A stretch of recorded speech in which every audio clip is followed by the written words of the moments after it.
vehicles in New York City. They're causing like massive problems, stealing, crime, and they say that they have these theft rings and these crime rings where they will steal in New York, then they somehow spend the money in Florida, and then they go back to New York and steal. People say, well, why don't they steal in Florida? They say because in Florida, when you steal, you go to jail, and they know that, and they're not so.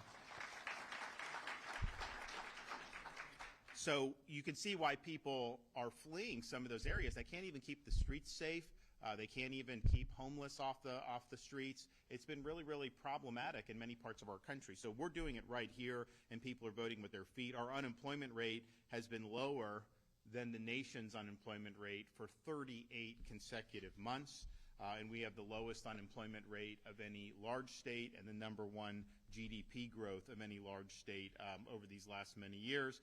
Our over-the-year private sector job growth rate has exceeded the nation's for 33 consecutive months. So you see what's – now part of the reason we've been able to do this is because we have a good business climate, we have no income tax, we have law and order, we have good education, but we've also understood that you have to make investments in infrastructure and workforce, and we've done that in a variety of contexts. Since 2019, we have done almost $200 million through the Governor's Job Growth Grant Fund. So those are awards that we do from our office, and we've done them here locally, we've done them in other parts of the state for either workforce or for infrastructure.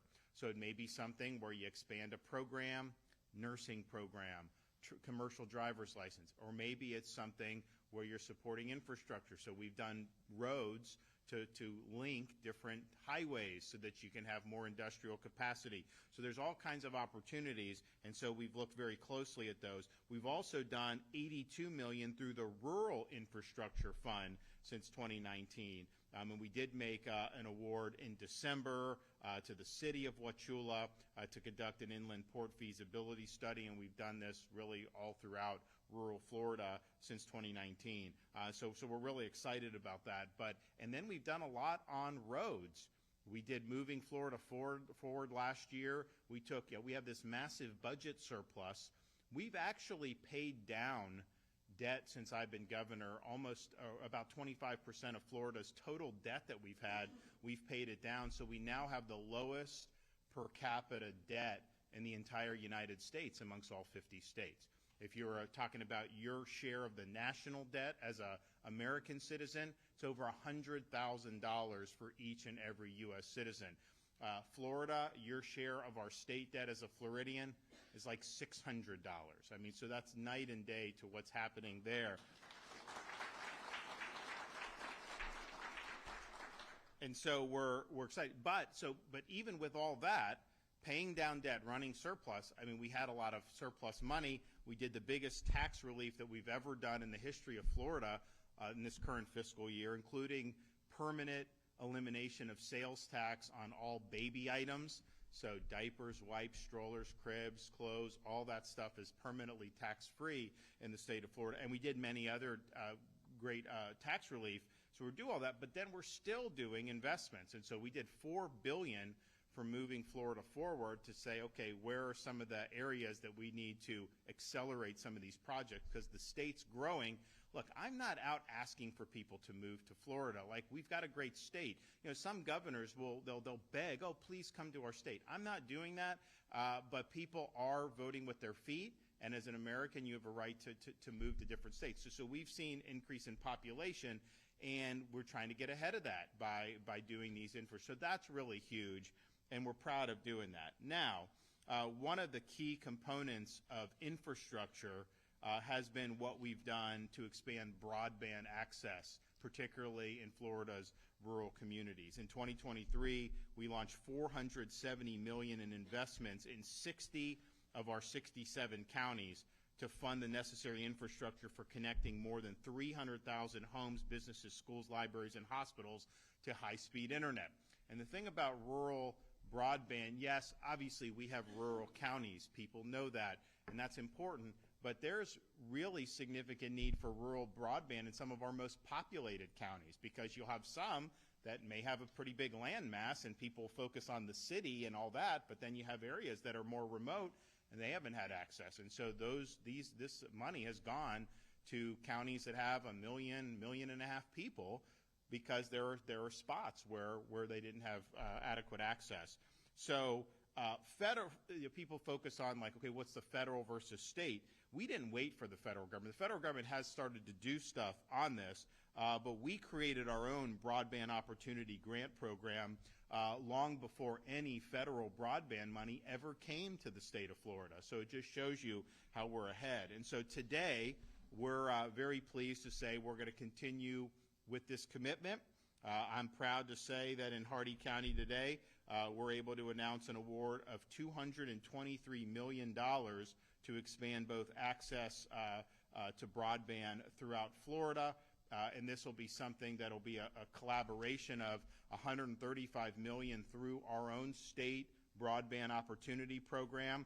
That'll do more than 27,000 homes, schools, businesses, and community facilities. And then we're going to take $86 million from the federal multi-purpose community facilities program for facilities that provide internet access to rural and remote communities.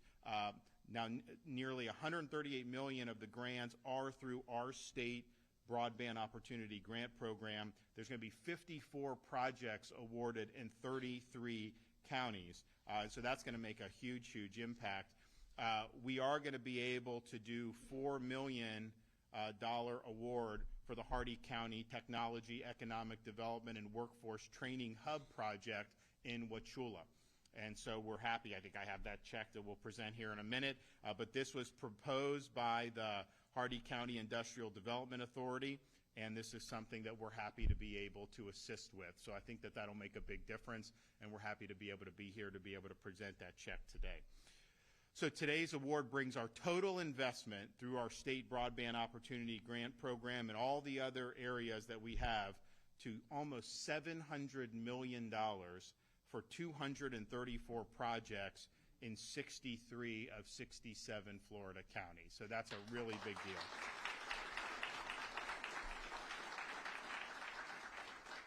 Now, even though we took the lead on this and have used a lot of state resources, we are distributing some of these federal grants, but what we're running into is federal government wants to put a lot of strings. They want to attach a lot of strings on this money. And there was a lot of news this week about the FCC's new digital discrimination rule, where they're basically going to police internet service providers and try to look at racial and ethnic quotas based on the customer base. That is not going to work. That is not something that is acceptable. They don't have the authority to be doing this. I know that there's a movement in Congress to oppose that, but this is just really one of many instances where the Biden administration is trying to condition funding on really having to enact left-wing policies. And we've rejected those policies in Florida at the ballot box for many, many years now. And so they shouldn't be able to shoehorn that on top of us here. And so, for example, they're trying to do things related to global warming on Federal Highway Administration's rule requiring states to set carbon emission targets and report them to the feds. They don't have authority to do that. That's not something that's Florida's policy. In 2022, the Biden administration attempted to tie billions in education funding to a USDA rule change on how it interprets Title IX with respect to the sports. Florida has protected women's sports. We've said that girls have a right to compete with fairness and integrity. You have some boy go and compete and then set all the records. It's ridiculous what's happening around this country. So we did it right, and we said, here you're going to do. They were going to take away school lunch money from states that protected women's sports. I mean, it's just ridiculous. And so what we're doing in Florida is basically saying to the feds that they can go pound sand. We are not going to be following this illegal and unconstitutional guidance. And we're going to continue to stand for what's right, and we're going to continue to stand for the people of Florida. So this is a great investment today. I'm going to call up some other folks, but before, I'll go ahead and do the check presentation. So we got it right here. Renee, do you want to?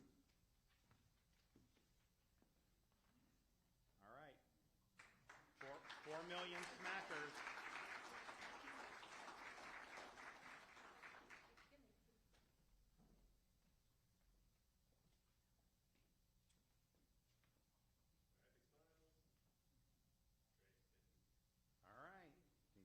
Congratulations.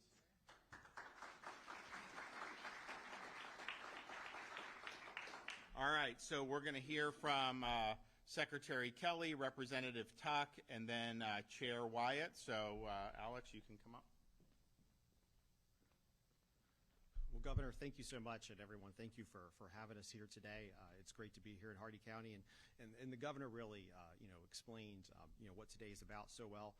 I just really want to give some backdrop, in our role, the Florida Department of Commerce, and how we really look at, these kind of grants, these kind of dollars, how we work with communities like Hardee County to make these awards, and really that process, because I think it's so special to be here in particular because this grant application, thinking about the application Hardee County specifically put forward, it really was one of the ones that really stood out the most to us because it was so much about what the governor's talked about, the leadership and vision he's given us around really what are the community's infrastructure needs, workforce needs, how do those tie back to education, how does all that work together? This is one of the best applications that we've seen in the last couple of years where truly it was a true synergy of all those things. We're seeing some great work coming forward from Hardee County. We're seeing some great work coming forward from our rural communities. And where we fit in, the Florida Department of Commerce, we launched our broadband office back in 2020. The legislature gratefully supported the Broadband Opportunity Grant Program the governor mentioned. We've worked over the last few years to help every single county start its own local planning, local technology planning team so that every county around the state has a voice, has an ownership role in how dollars like this, resources like this are going to be spent. Before today, the governor mentioned before today coming into these announcements, the awards that we rolled out we're going to serve about 300,000 or so residences, schools, businesses, and so forth. Today's awards will take us almost up to about 340,000. Again, residents, homes, businesses, schools around the state, and that really means something at a real human, personal level. If you think about what that means, especially in our rural counties, especially in those remote communities, even some of our urban counties, that's kids getting to do their homework at night. That's people getting to apply for a job. Most job applications these days, most interviews these days are online. That's a person trying to get that job. That's a person trying to take that class at night. Maybe they work during the day, they're taking that class at night, and they're trying to make a difference for their family. That's emergency management. That's the ability of our law enforcement and first responders to respond to a need, to have actual, timely, complete information quickly. So these dollars, what we're doing here today, that's credit card transactions going through a small business. If that small business can't get that transaction through, that might be a sale they don't get. So these are real needs at a real human, personal level. And for what we do, the Department of Commerce working on these grant programs, it's a community partnership. We've been able to partner with CareerSource, with Adria Johnston and her team at CareerSource and the local workforce boards around the state on some of these grants. 5 of the grants being rolled out today are partnerships with local workforce boards. 4 of the grants today are partnerships with state colleges around the state because these are hubs of connectivity for the community where learning, workforce development, all of these things occur in the same place. And some of these grants too, just want to think about some of the communities that are getting connectivity through these grants. Lake Butler in Union County, Groveland in Lake County, Cross City in Levy County, Lake Panasoffkee kind of there in Marion in Sumter County, Hosford in Liberty County, Belle Glade on the western edge of Palm Beach County, Sopchoppy in Wakulla County, Olustee in Baker County. Governor, we were there in Steinhatchee in Taylor County. Steinhatchee is way off the beaten path, is getting support through these grants that otherwise it probably wouldn't happen. And when I think about this places, Olustee and Baker County, remote community, North Florida, that 23 years ago I spent time at as I was a young legislative aide working in the legislature, and I would travel probably every other week from Jacksonville, that area, over to Tallahassee, and I would always take the more scenic route on 90 rather than I-10, and I would travel through Olustee, and I've probably been through that community, tiny remote community, probably 50 times over the years, but I hadn't been there about 21 years until just about 4 weeks ago, and I drove through Olustee, and what stood out to me is it looked the same, and I'm all for the character of a community kind of remaining, but 21 years later, it looked the same. And that shouldn't be. Every community should have that access to education, jobs, and those sort of connective opportunities. And that shouldn't be. You have a community that 21 years later looks exactly the same. So that's what these grants are about, is connecting for those communities and really kind of bringing whatever that vision is. Really, again, really excited to see the application that Hardee County put forward. I think it's going to create jobs. It's going to create opportunity. And so we're Department of Commerce. We're in it for the long haul with you. Looking forward to supporting this grant, getting it launched, seeing shovels in dirt, backhaul work going, and seeing job creation. So again, thank you, Governor, for your leadership. And with that, I'll turn it over to Representative Tuck.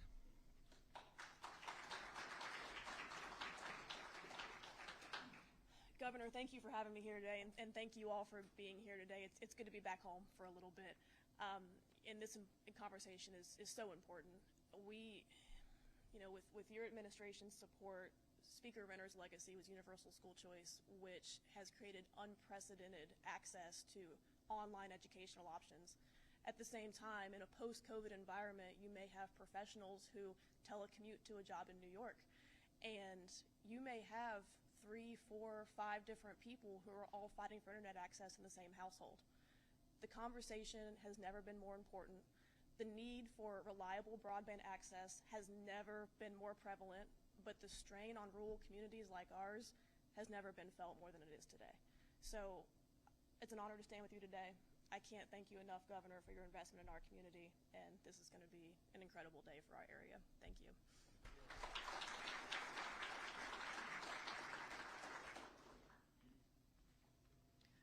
So I'll introduce myself. I'm Commissioner Renee Wyatt with the Hardee County Board of County Commissioners, and I just want to say that with the board, my fellow commissioners are here, our county manager, Senator Denise Grimsley with the development group, the IDA board, Representative Tuck, we can't thank you enough for all of the efforts that you do for our community as well.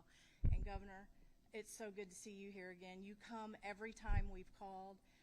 And it was really nice to hear that Hardee County has the same visions as Governor DeSantis and his reign in our state. You do a wonderful job for our community, and we can't thank you enough. So, thank you. I'm not as good at reading as Governor is, so I also have to wear my glasses, so forgive me for that. You've kickstarted all of our hearts with this award. I can't tell you how exciting it is for all of us. The award for this facility will provide an opportunity for the citizens to access telehealth. It'll provide mentors for entrepreneurs and generate small businesses as well as create needed housing.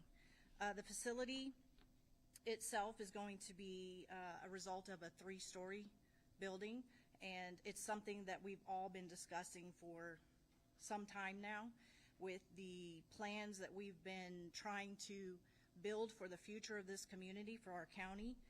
The first floor is going to be designated for a culinary incubator. The second floor will be a traditional incubator that will feature office spaces, classrooms, and computer lab. The third floor will be added as much needed residential condos. And this facility is going to be even more with this broadband access. I cannot stress enough how important it is for such a small rural community like this. And also, I would like to say, this gentleman right here, we could not thank you enough for bringing him to this community and appointing President Hawkins to this college. We love having him. I've heard nothing but wonderful things about him, and I got to meet him and have a discussion this morning. It's been wonderful. Thank you so much for everything, and we appreciate you.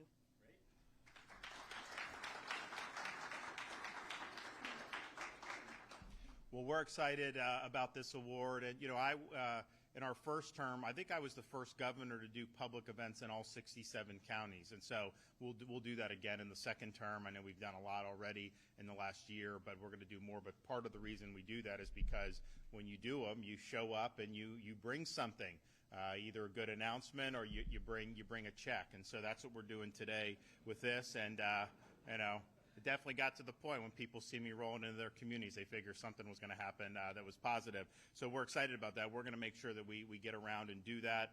And I think that our administration has been one that's been very we understand that you can focus on a handful of very populated areas, and those are important areas to our state. But you have to also do things for our rural communities, and so we've put a lot of elbow grease into that, and we'll continue to do that as we go through these next few years. I also just want to say just a couple things about some of the stuff going on. Yesterday, we announced that we're sending even more support to the southern border to help Texas fortify against what's happening. And we were the first state to send in 2021. We've sent Florida Highway Patrol. We've had National Guard. We've had Florida Fish and Wildlife. We've had Florida Department of Law Enforcement, and they've been there on the ground continuously in recent months especially. But we also said, you know what, they have all this the situation where your Texas is fortifying, so we're going to do more to help fortify. So we did authorize National Guard as well as the Florida State Guard.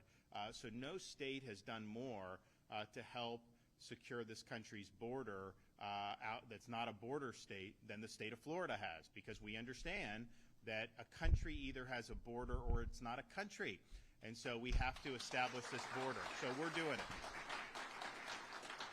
And Biden could do this if he wanted to. I mean, he doesn't need legislation. I know they're working on it. Everything I've heard about it is that it's a disaster, what they're doing in Washington, because they're servicing other interests rather than your interests.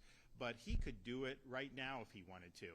And instead, what they're doing is he has threatened to actually go in and remove barricades that Texas has put up to let more people come into this country illegally. And you see some of these images, you see some of these people in New York City committing crimes, and the sense of entitlement on some of these illegal aliens is unbelievable.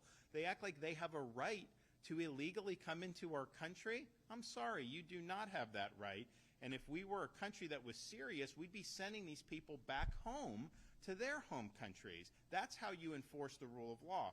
Biden's not doing that. He could secure the border if he wanted to, and he's choosing not to do it. So I don't think they're going to end up with any type of legislation that's going to actually solve the problem. I think in some respects it may codify the problems and kind of give Biden a campaign issue to where he says, oh, well, they wouldn't give me the authority. He has the authority now. If he wanted to do it, he could do it. Second thing is we are looking at this whole ESG. We did a big piece of legislation last year, environment, social governance. It's a lot of big companies, asset managers, Wall Street banks, trying to impose an agenda on society through the economy, not through the constitutional process. They're trying to impose policies that can't win at the ballot box. So they're very much opposed to reliable energy development. They're opposed to agriculture, modern agriculture practices. They're opposed to things like Second Amendment, all kinds of things that they want to impose through that. So we said in Florida, no. You want access to our market? Do normal business. And so we told banks, you have to attest you're not requiring ESG. You're not allowed to do things like social credit scores. And some of this stuff, they really want to go after agriculture, how they do. They blame agriculture for global warming. I know the legislature's doing a bill to try to protect our meat. You need meat, okay? And we're going to have meat in Florida. Like, we're going to have fake meat. Like, that doesn't work. So we're going to make sure to do it right. But there's a whole ideological agenda that's coming after, I think, a lot of important parts of our society. And like Florida, obviously we have a lot of agriculture. Florida also relies on reliable energy to power our electric grid, particularly in the face of natural disasters. When Hurricane Ian came through, we got the lights back on because we had access to reliable energy. If we had to rely on windmills and solar panels, we would not have gotten the lights back on when we did. So we're very sensitive to that. So the ESG, it's just bad news. And a lot of these Wall Street banks, they had to attest under our law that they're not imposing ESG on their customers as a way for doing business. And yet it seems like some of them are still doing that. So we're looking at all this, but suffice it to say, we're going to make sure that our legislation is enforced because we think it's important. We don't think, first of all, these are bad policies that they're trying to do.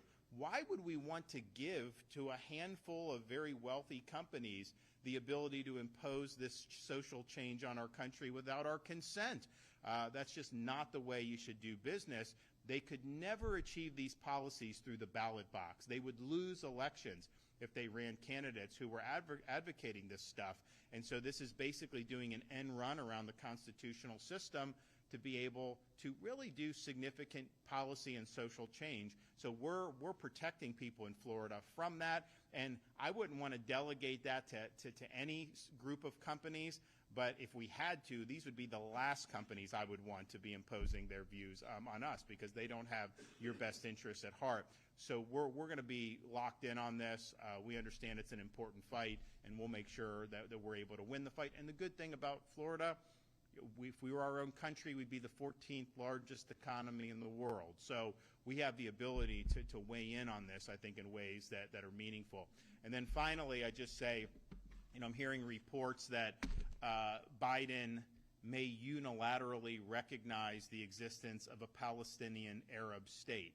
And I can't think of anything more ridiculous for him to do at this juncture than that. Just think about it. You have Hamas attack Israel, one of the worst terrorist attacks in modern times, more Jews killed on October 7th than at any day since the Holocaust, and yet the response is going to be to recognize a Palestinian Arab state? I mean, you got to be kidding me with this. And so I don't know what they're going to end up doing, but I think that that'd be a huge, huge mistake to do that. The fact of the matter is, Hamas and other Palestinian Arabs, they don't want their own state. They want the annihilation of Israel. They want the annihilation of the Jewish state. That is what motivates them. And so if you recognize a Palestinian Arab state, all that's doing is creating a stepping stone to the destruction of Israel. So that's a total non-starter. And if he does that, I think it will be one of the biggest mistakes that a president's made in modern time. But he's given Jimmy Carter a run for his money. That's all I can tell you. Thanks, everybody.